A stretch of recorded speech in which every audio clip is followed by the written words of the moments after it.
బ్రహ్మంగారి కాలజ్ఞానం ఇదంతా ఆయన కూర్చొని రాసించుకుంటు. కంగారు పడకు, భయపడకు. చూసుకుంటాయి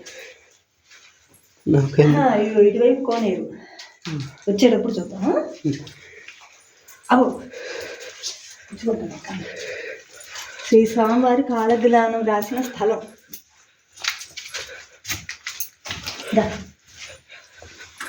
ఇక్కడ కూర్చొని ఆయన రాసేవాడు. ఇంతకుముందు పూజారి ఒక ఆయన ఇక్కడ ఉండేవాడు ఎప్పుడు. ఇప్పుడు దీపారాధన చేసేసి వెళ్ళిపోయినట్టున్నాడు.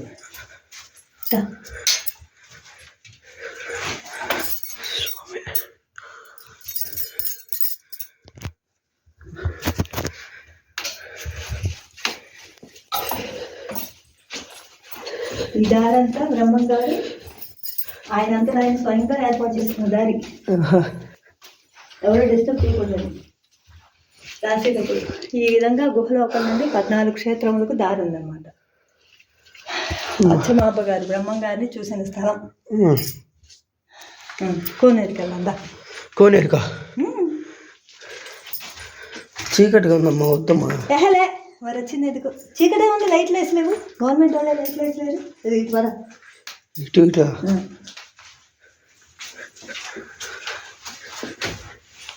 పుచ్చుకుంటున్నాయి అంతే, భయం ఏం లేదు.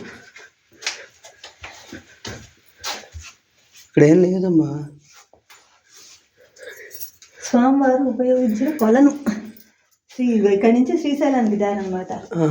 నీళ్ళే లేవే, అన్నారు. ఇక్కడే నీళ్లు ఉంటాయేమో. ఏమో మరి. స్వామివారు ఉపయోగించిన కొలం అంటే కొలం ఎండిపోయింది. కొలం ఎండిపోయింది. శ్రీశైలానికి దారి అని అన్నారు. ఇంకెటు లేదు కదా.